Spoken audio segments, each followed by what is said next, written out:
出什么事儿了？我也是刚刚得到消息，跟我有关。说呀！剑九皇死了。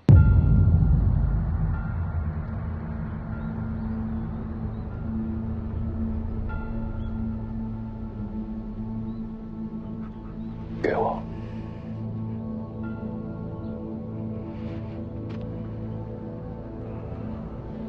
剑九皇，他去了武帝城后，先找了一个酒馆，要了2两黄酒、半斤酱肉、1碟花生米，炸的。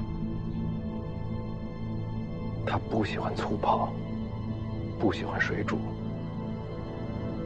就喜欢吃沾盐的油炸花生。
王献之闻声而至，剑九皇5剑进出，8剑是轮番对敌，王献之始终是单手应对，一步未退。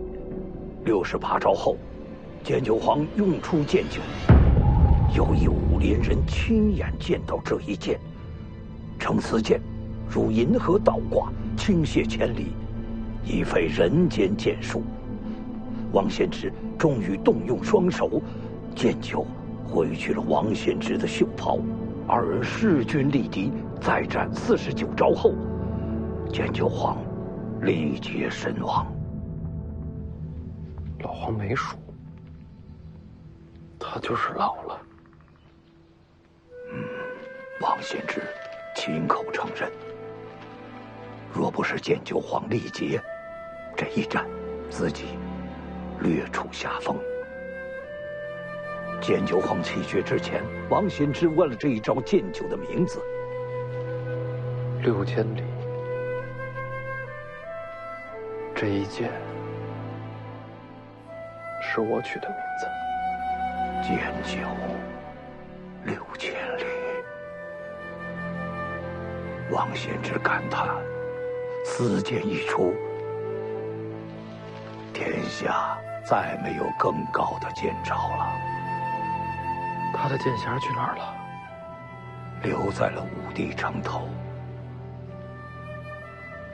终了时，剑九皇经脉俱断，盘坐城头，望着北方，死而不倒。还有人听见他直到死前一直在哼一首古怪的歌谣。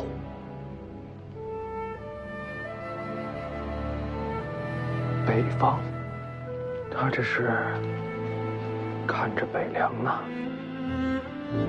能把王献之逼成这样，天底下没有几个了。剑九皇已经是传奇了。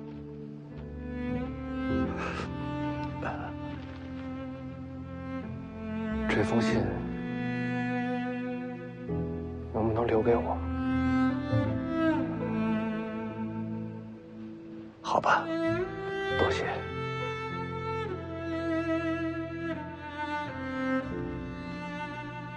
识字节哀吧。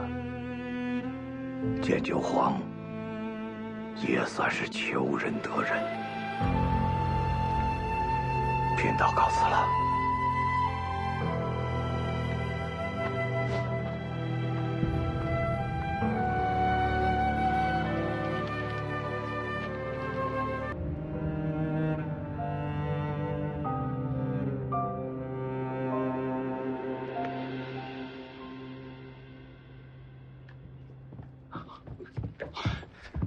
剑九皇战死了。听说记下了对战细节。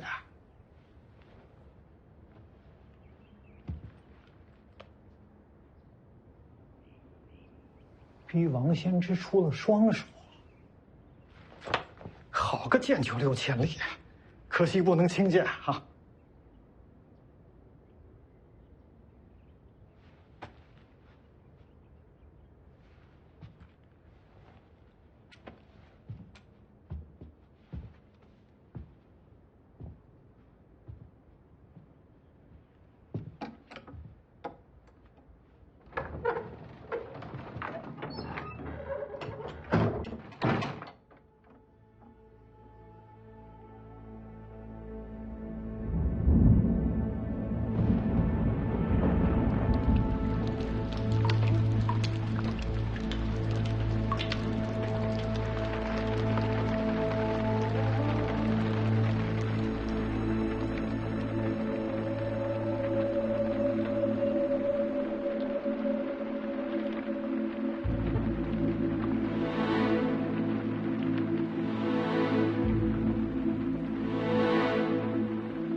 少爷啊，这学武不吃亏，学武不上当，孽根死。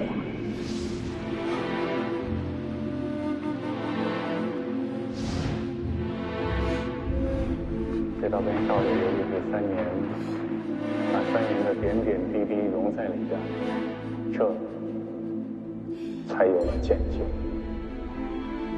那就叫6000倍。能够被少爷需要，突然觉得我什么都不怕。我答应少爷，打完了马上回，第一件事请少爷考虑过。好。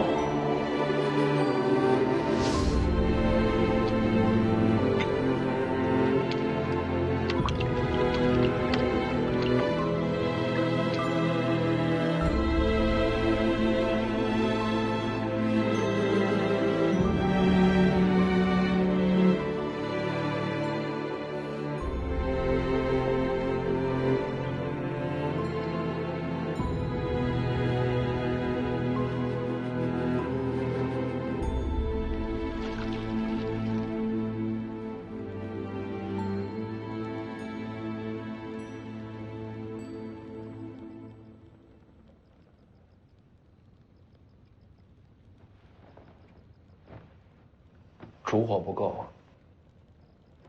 再亮点儿，我看不清楚。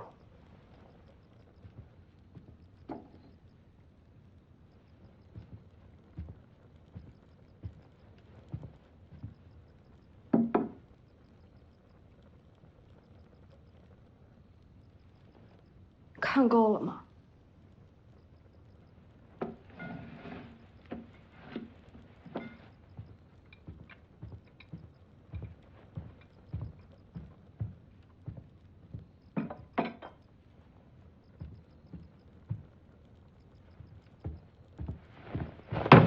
老黄死了，明白了吗？不对，什么不对？这信上写的不对。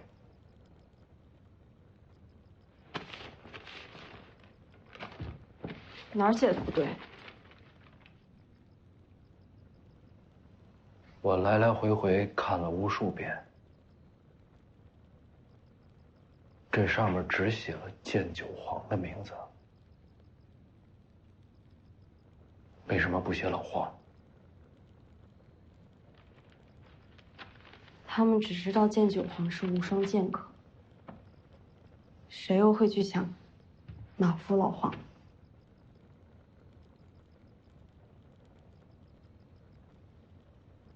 赵集团说，剑九皇把王先知逼成那样，已经是传奇了。的确是传奇。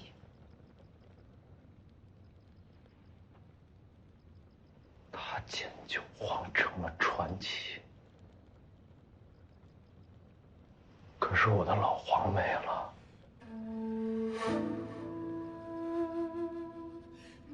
我宁愿他不当上传奇，我宁愿他输了之后灰头土脸的跑回北凉。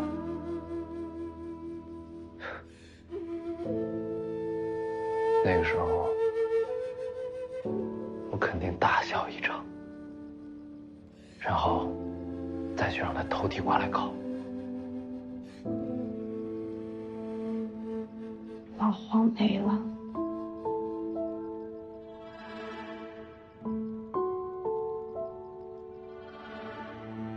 是啊，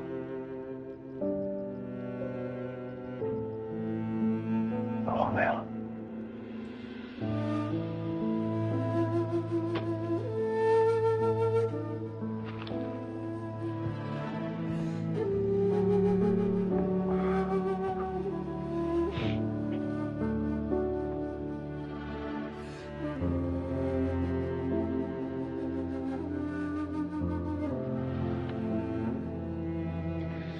回家吧。你弟弟去了龙虎山，你也没必要再待在武当山了。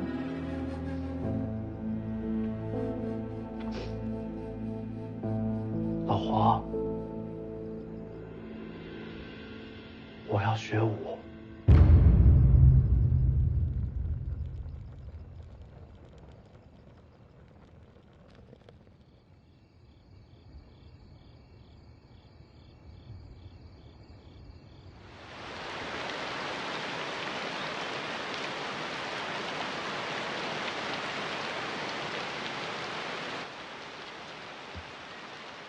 想学武？你这个身份学什么武啊？想杀谁一句话，北凉铁骑就替你杀干净。我想自己动手，去武帝城战王先知。你知不知道自己在说什么？老黄死在武帝城，我要把他剑匣拿回来。还拿回来？王先知是什么人物？有他在，天下便无敌意。你一招一式都没学过，现在跟我说要挑战王先知。是。你呀，找张床，躺在上面一闭眼，做梦去吧。我现在是不如他，但我可以练。你以为你是天纵奇才，要追上王先知练多久？50年？多少年都可以，剑匣不能一直放在上头。请前辈赐教。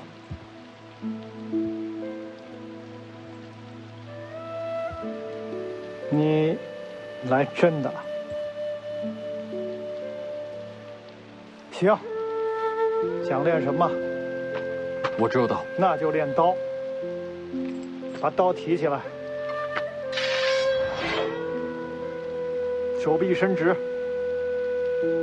站半个时辰。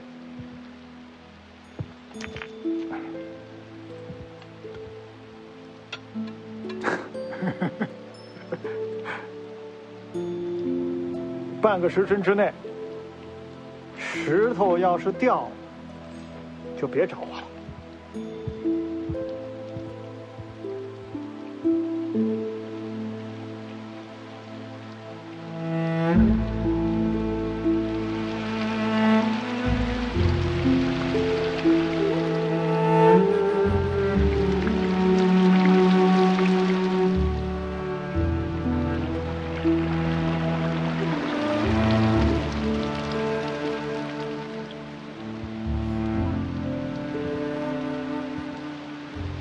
没事吧你？离我远点。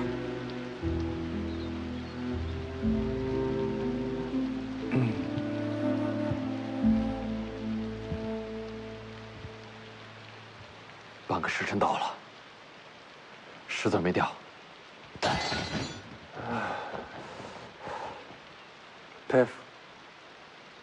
接下来练4个动作：直刺、斜撩、竖劈、回刃、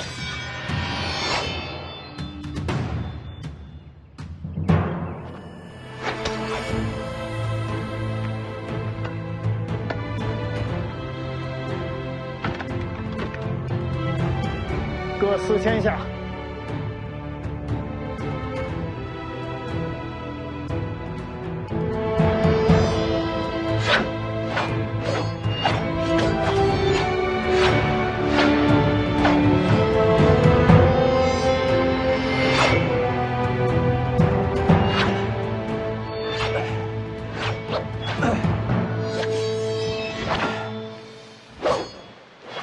你要明白，王仙芝是天下习武之人的心魔，是一座无法逾越的高山。哪怕是当年一剑威临天下的剑神李淳罡，都被他2指斩断名剑木马牛。赵西团给王重楼传话，说什么？王掌门修炼的大黄庭声名遐迩，龙虎山愿意上门切磋，求教大黄庭的风采。你怎么不早点告诉我？忘了。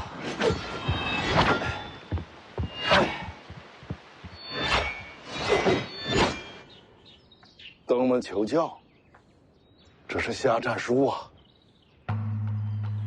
龙虎山就要对我们动手了。咱也没招惹龙虎山。龙虎山如日中天，又有朝廷做靠山。我既然练成了大黄庭，他们自然想打败我，好踩着武当的名头往上爬。咱打赢他不就行了吗？哪有那么容易啊！真打赢了，武当岂不成了龙虎山头号大敌？真到那时候，只怕武当真的要毁在我王重楼手里喽。不能赢又不能输，这也太难了。徐丰年在做什么？还在练刀。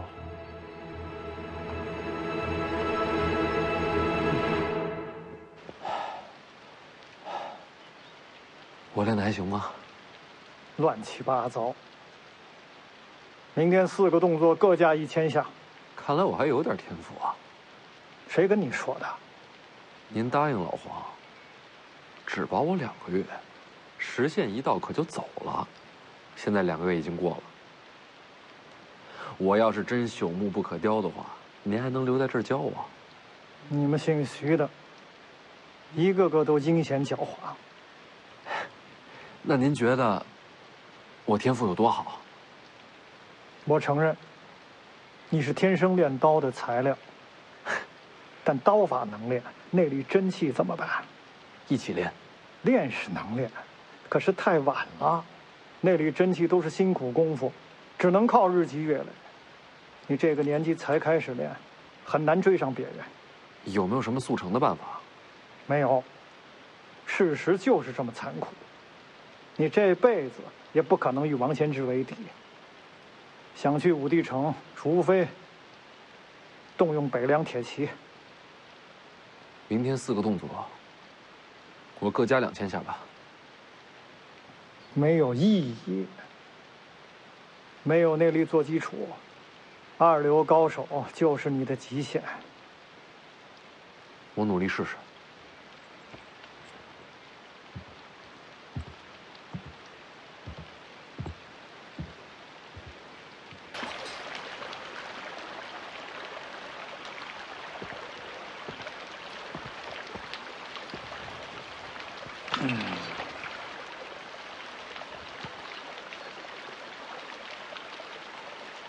世子是想将这瀑布斩断？我是想试试能不能练出真气。你这样是斩不断的。你能斩断？我也斩不断，但或许能不伤手。来一刀试试。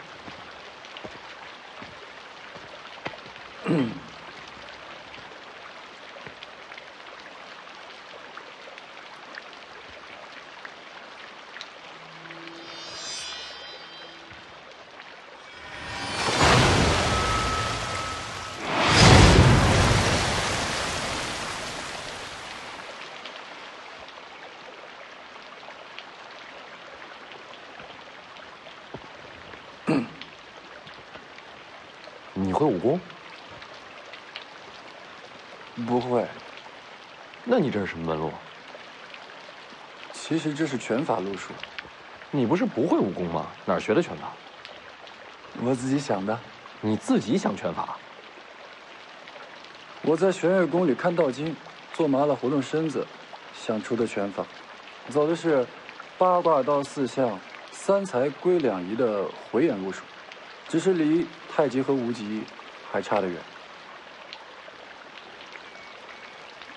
我这是瞎来的，打架不行，但或许砍瀑布可以不伤手，狮子响屋也可以试试。拳法的路数也能用在刀上？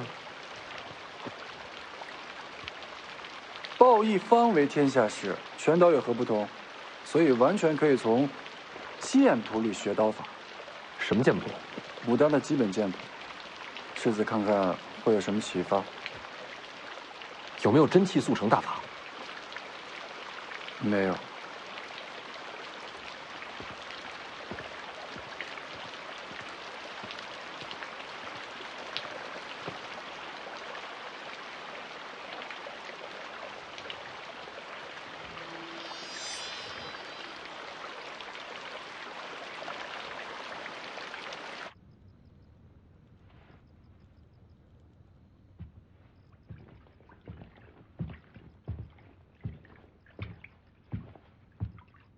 丑死了，洗完再睡。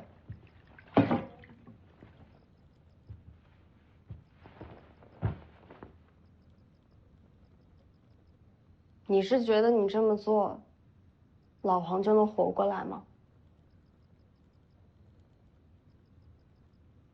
？3年游历，老黄一直劝我学武，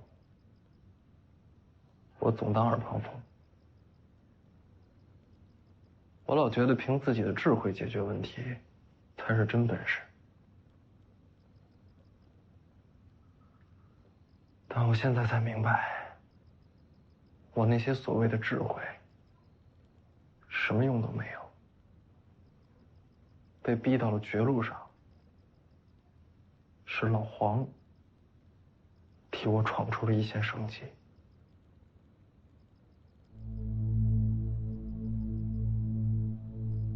我现在学武，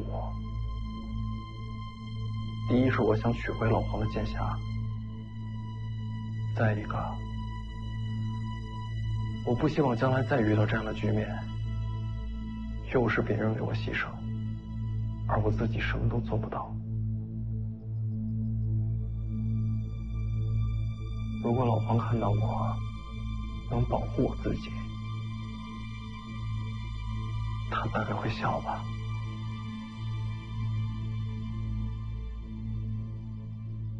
别把自己练死就好。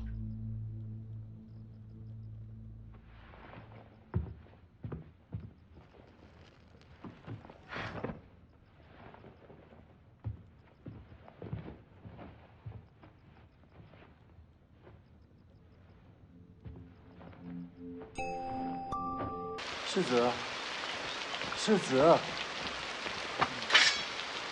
上次怎么做的？再来一遍让我瞧瞧。别废话。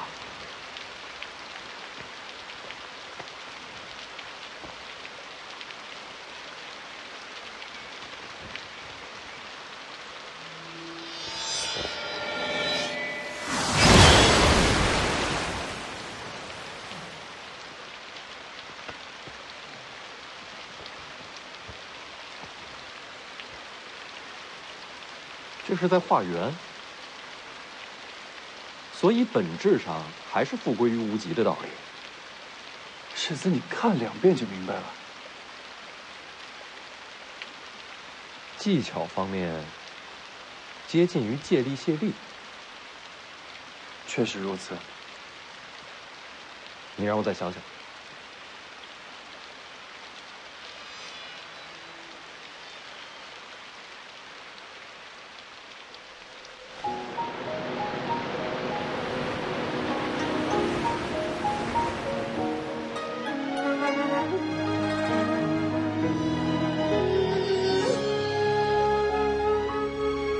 这段路的就挥一挥手，用这份遗憾欢笑对匆匆。恩怨翻腾不休，听有苍生笑我痴梦。逍遥不够，山河漫漫游。残花待雪中，心事如风。铁马旌旗歌颂，肝胆万山重。举风霜雨酒，斩断了俗世年头。一夜东去，青丝到白首。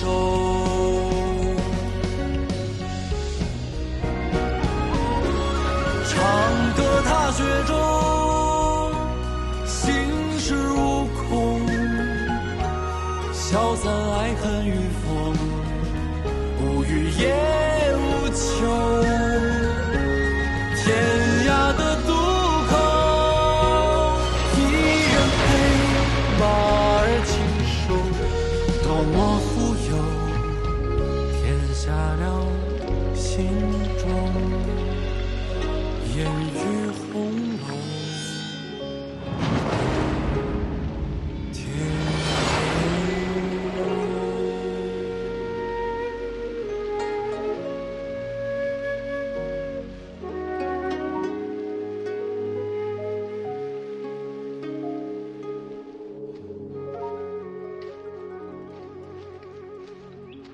今天居然没晕倒。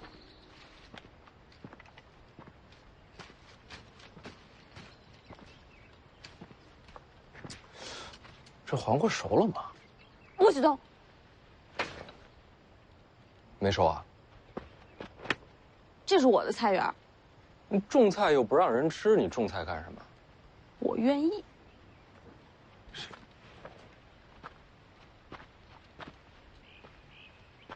哎，我就不信，你还能12个时辰守在这儿。逗你呢，我北凉世子怎么可能偷你的菜？你什么事儿干不出来？时间还早，我再去练会儿刀。地瓜？不知道怎么的，菜地里混进了这东西，我才不要。你拿走吧。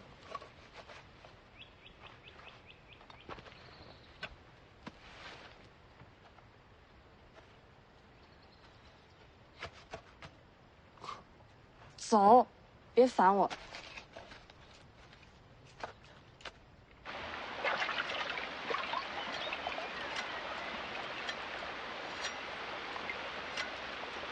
你这是干什么呢？这法子挺适合练手法力的。倒是有趣。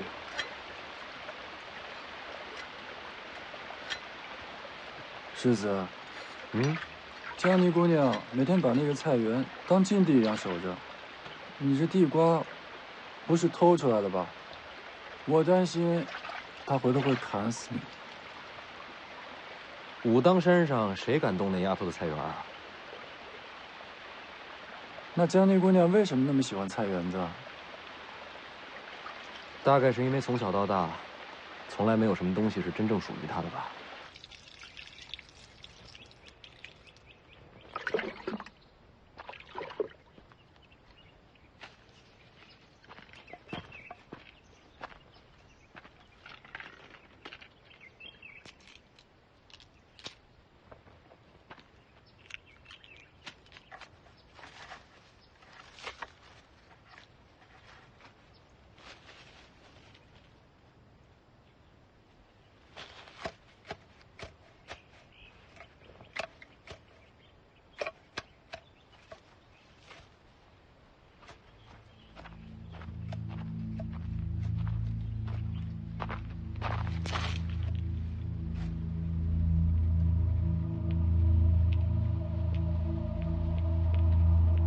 徐凤年呢？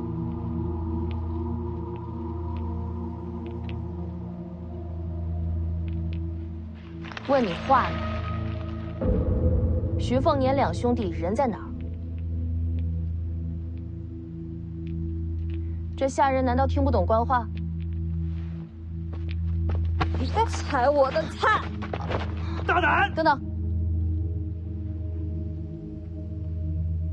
你为什么推我？你踩坏了我的菜，你为了这些菜推我？这是我的，不识抬举，让老奴来教训他。打个丫鬟也不算本事，我给你个机会，现在认错。是你先踩进来的，把这菜园给我毁了。是，快！是。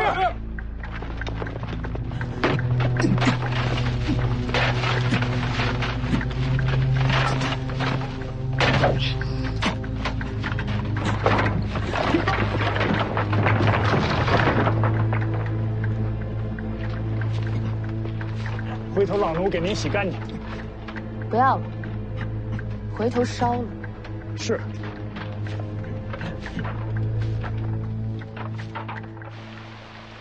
唉，你这地瓜烤的，比老黄差远了。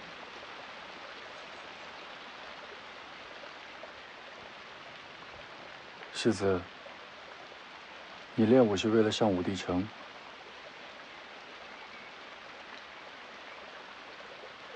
连你也觉得不可能啊？为什么不可能？因为我才刚刚开始练，而王仙芝早就天下无双了。那我怎么办？我还从来没有开始练过武。这跟你有什么关系啊？哼，因为我是天下第一。你，天下第一？对，我肯定是天下第一。那你什么时候开始练武啊？没打算练。然后你要当天下第一。我答应过掌门师兄，不成天下第一，誓不下山。我总是要下山的。你就从来没想过，这事儿不可能？我相信自己，所以世子你也要相信自己，你一定能登入武帝城，取回剑匣。哼，听上去好像是两个疯子在聊天。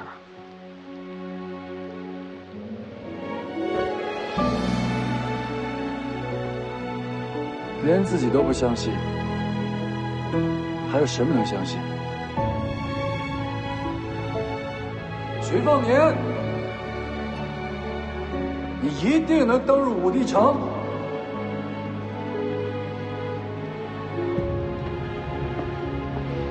好，洪喜相，我等你天下第一。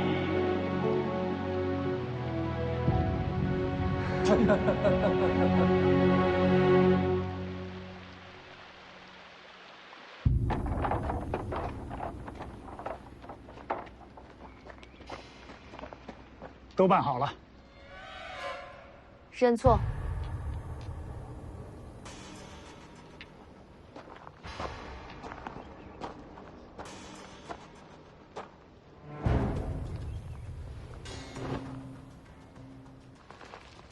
要哭？眼泪可没用。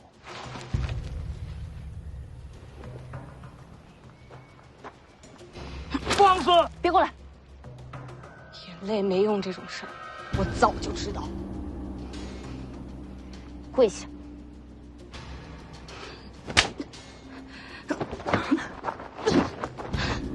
你还想还手？您何等身份，无需亲自动手，别落了脸面。张嘴，打到认错为止。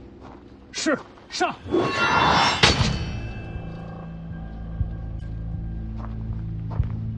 是徐凤年。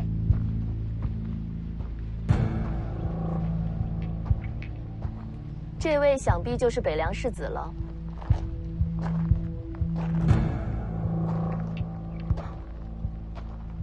果然是粗鄙之徒，不识礼数。疼啊？不疼。受欺负了？他踩我菜，我就推他；他毁我院子，我就扔他一身泥。除了这一巴掌，我都还了，我才没输他。堂堂北凉王世子，连个丫鬟都教不好，真是让人失望啊！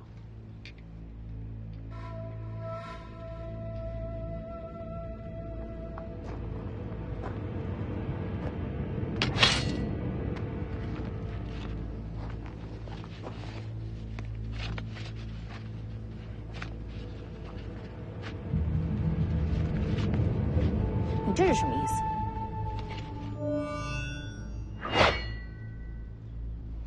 认错。你说什么？我背后这丫头本世子欺负得，你们欺负不得。怎么，世子也不问问我等来历就想动手吗？打狗还问名字吗？哼，世子倒是尖牙利齿，怕是你没这本事。给我上，别打死就好。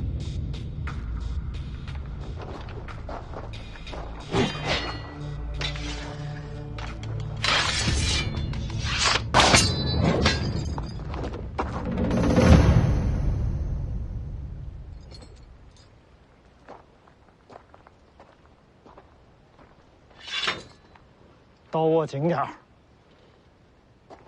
阁下何人也？要打就打，你管我是谁？徐凤年，你知道我是谁吗？当年隋国在泰山挖了2颗夜明珠，这事儿我还是听说过的。随珠公主的名号不就这么来的吗？既然猜中了我的身份，那还不跪下？应该是你跪我吧。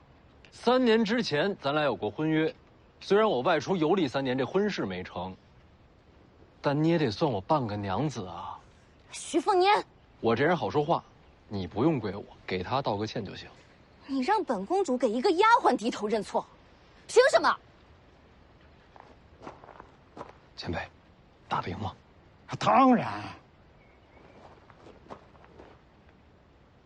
就凭我这边能打呀！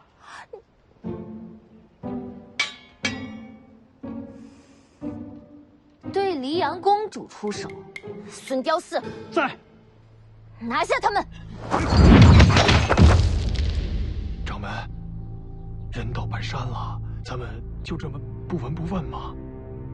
对呀，一个是黎阳公主，一个是北凉世子，帮谁都是祸事。龙虎山送了战帖之后，已经有不少弟子相继离去。掌门，若是投效皇室，龙虎山就不敢咄咄逼人了。不就是上山比武吗？掌门的大黄庭未必就输给龙虎天师。输赢都一样。什么意思？龙虎山只是个幌子，想重新整顿天下门派的是皇座上的一位。京城能支持龙虎山，也就能容下我们武当。这几年龙虎山吞并了不少门派，个个都拆去山门，迁往京城。真要这么做，武当就毁了。哎，起码有条活路啊！哎，你说呢？我不能去京城。为什么？我发过誓啊，我成不了天下第一，誓不下山。现在可不是开玩笑的时候啊！哎，有道理。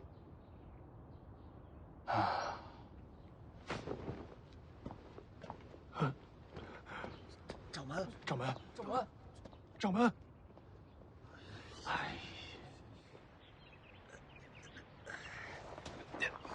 这会儿可以认错了吧？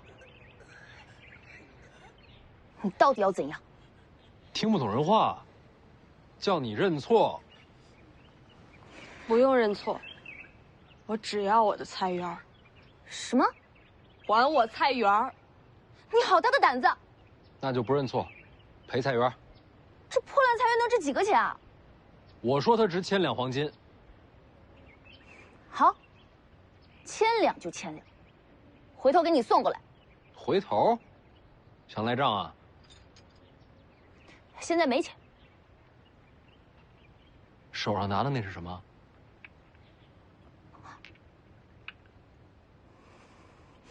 武当山的人都死绝了吗？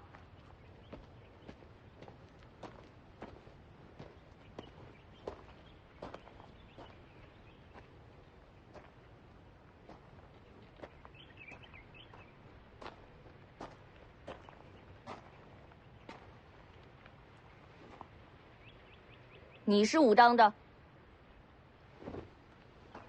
武当掌门王重楼见过殿下。我现在命令你们武当即刻出手，将这3人拿下。说来惭愧，本教只求心性，不善武功。武当山连皇室之命都敢违抗，实在是武功低微，让公主失望了。你这是要让自家山门万劫不复了。哎，我刚刚听到殿下跟世子说起了黄金，倒不如由贫道先替公主垫上吧。那可得让公主先写个借据，按个手印儿。很好，武当这是要当徐凤年的狗了？你这么说话，怎么跟人借钱？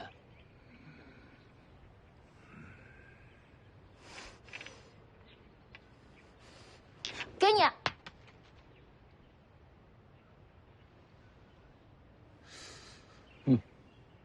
一颗算你500两吧。都给你。前辈，请收刀。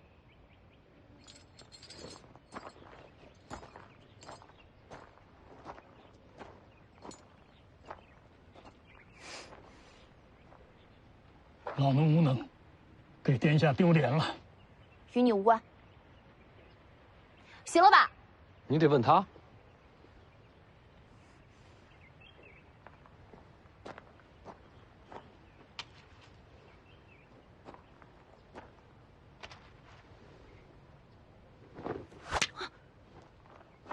我只要菜园，你把它变成刚才的模样。那个，这丫头不识货，你那俩珠子，不要的话给我。你要，我偏不给。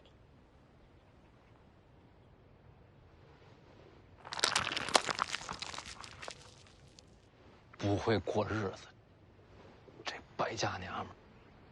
徐凤年，王重楼，你们记住今天，把车复原。快去！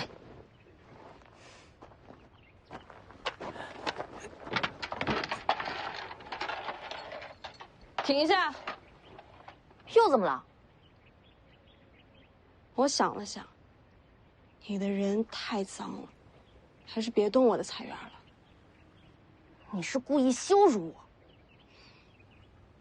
你给了我一巴掌，我羞辱你，勉勉强强算还清了。你还有什么话说？公主请自便。寻龙巷呢？殿下是来找我弟弟的，嫁我不成就要当我弟妹？你别欺人太甚了！我弟弟已经被人带去龙虎山了，不信你问掌门。贫道可以作证。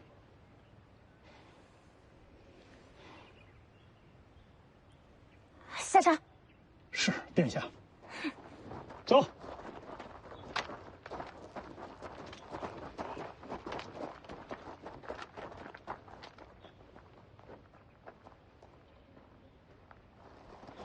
掌门，这可太不给公主面子了。世子可有闲暇聊上几句？等我一会儿。贫道在世子练刀的瀑布处等您。马上就来。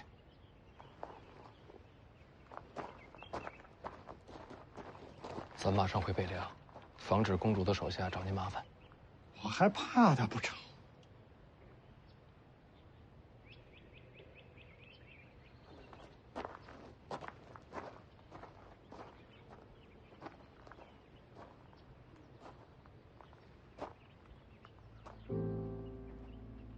结妻了？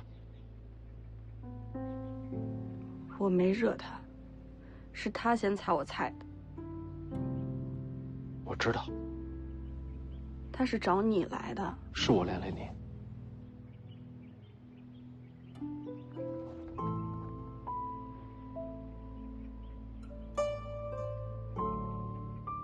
要不我给你复原？算了，我就这命，我什么都不该有。就算拥有点什么，最后也都会这下场。这世上哪有这样的命？我父王没了，母后没了，家没了，国没了，所以不用复原了。我生来就欠这世间的，都会了才好。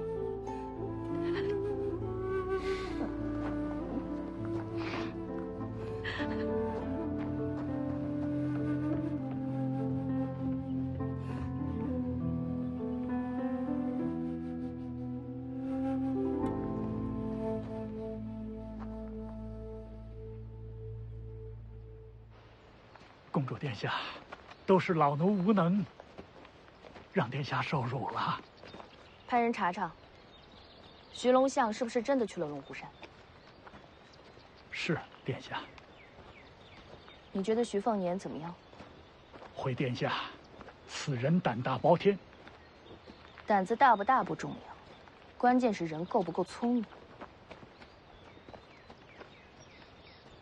此人倒是言辞犀利，应该不是愚蠢之徒。我觉得正好相反，此人莽撞无知，是真正的蠢材。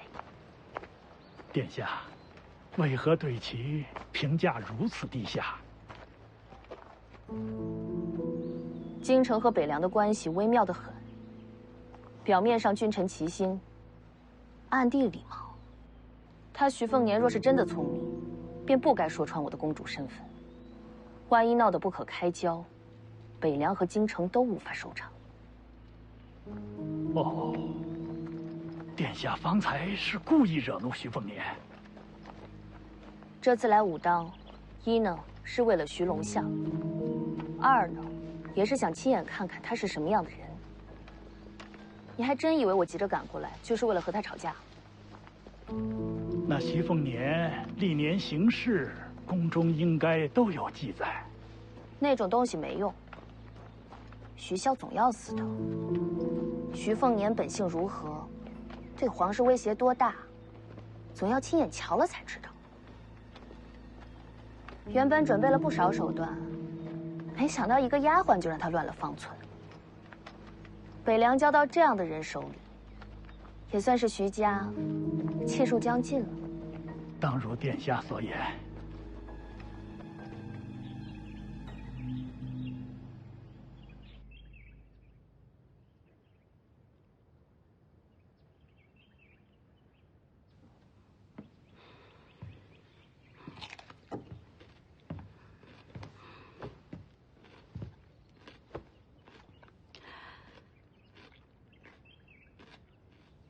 我觉得你命还可以，虽然是历尽苦难，但终究最后做了我的丫鬟，也算是否极泰来了。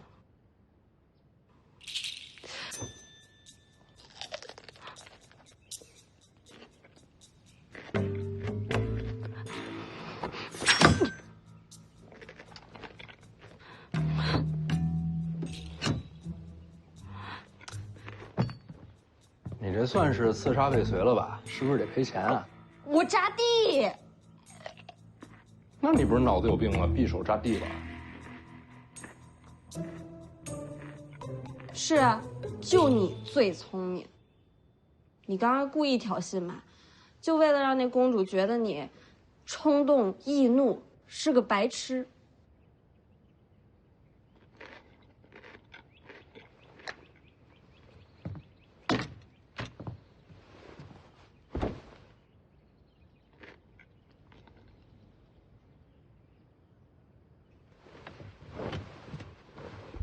有那么一点点是故意为之，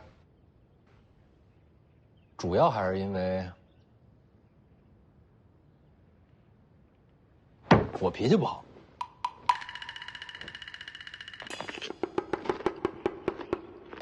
那你就是真白痴。你呢？明知道对方人多势众，你还针锋相对，那不是自找苦吃吗？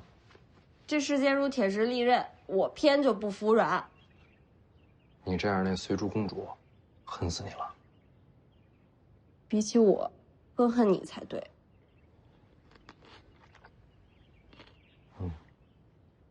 管他做甚，吃瓜吃瓜。你别扔啊，这瓜种的不错。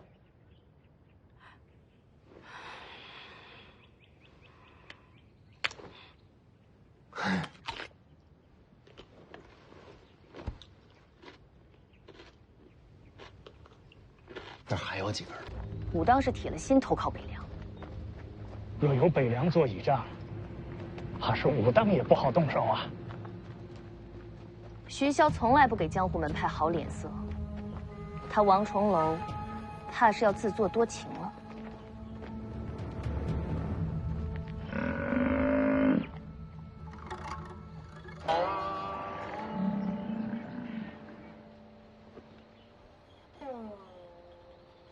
前方何人在此挡道？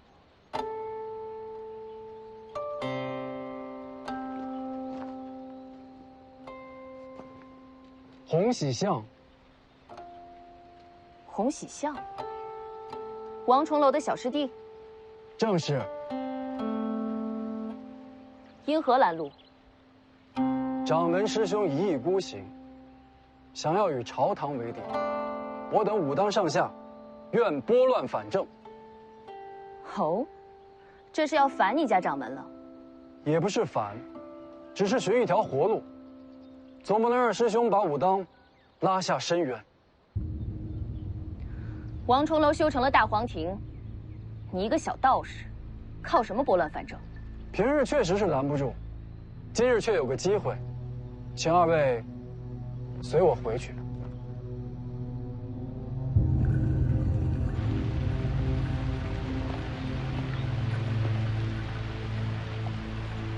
刚才多谢掌门仗义直言。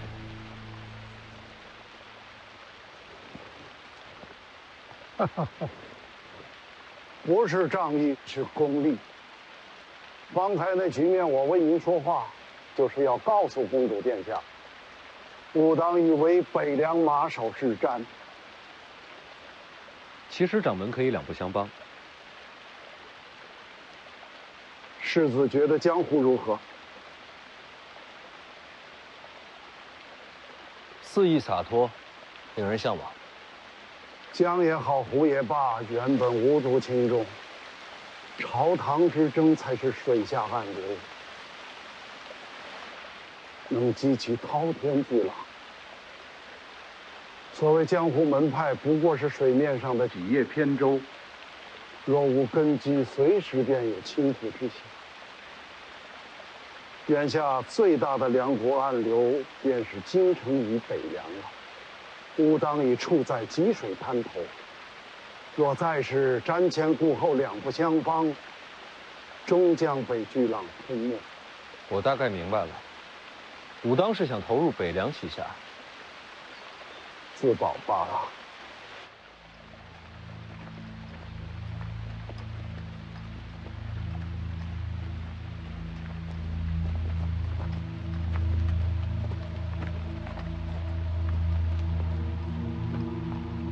你家掌门这是想做什么？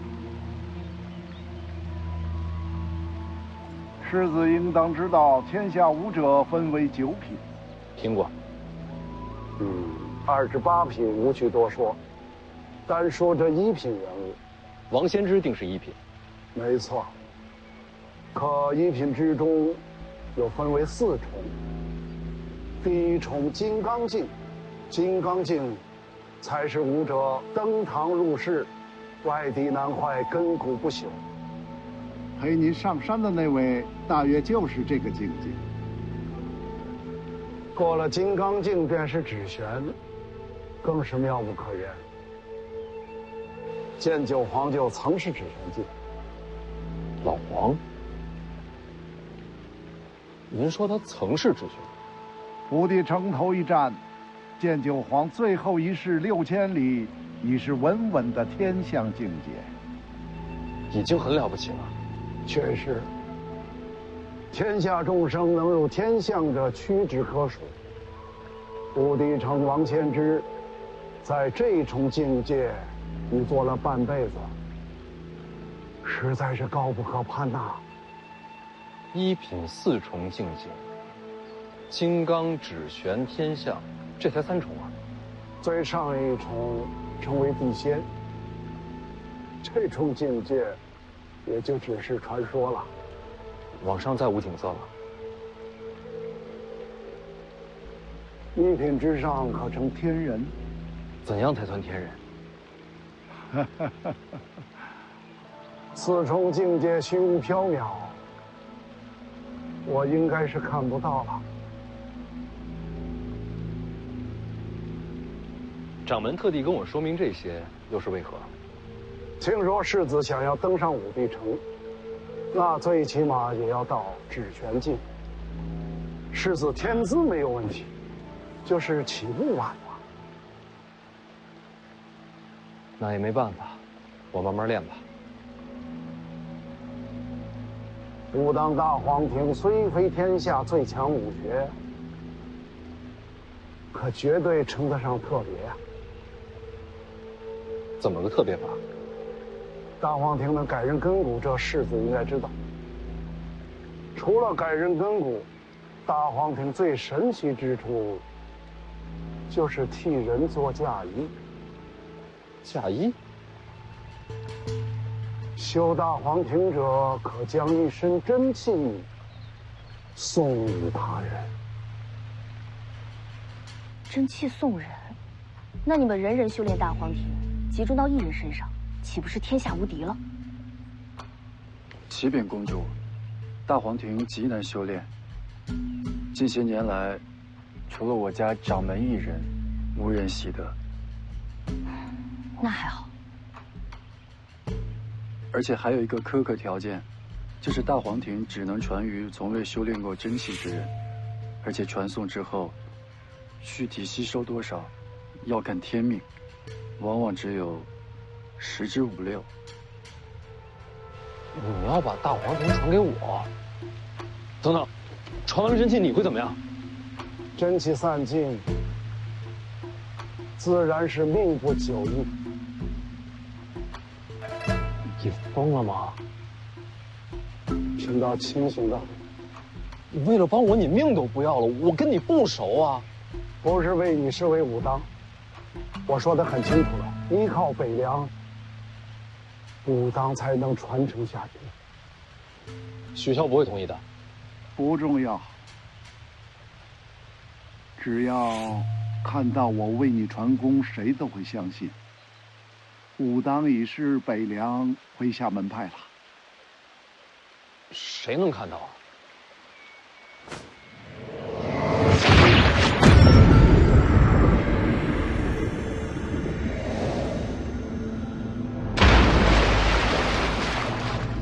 王重楼要传功给徐凤年。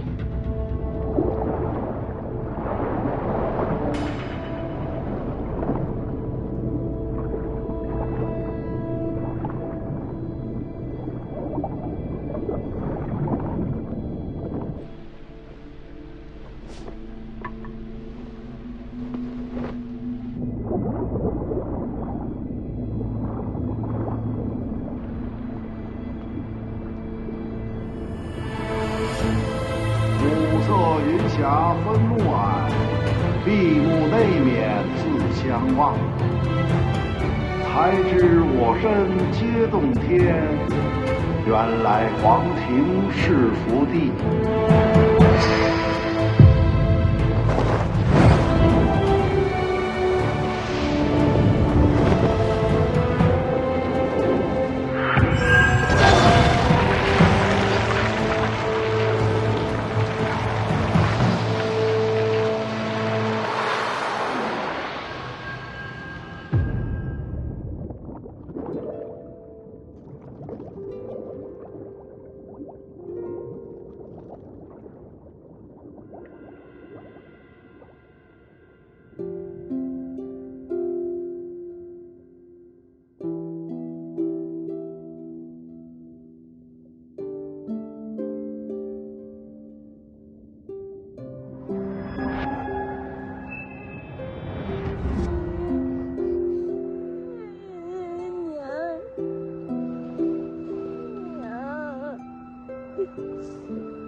死了，活不过来了。可是你还有爹，还有姐姐，还有弟弟，我全家就剩我一个人了。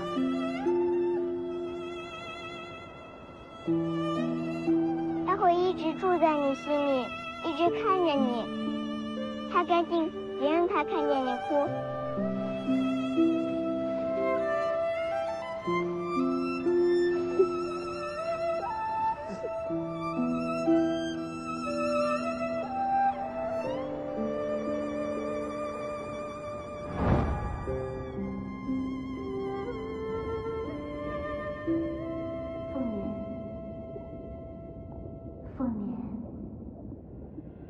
凤年，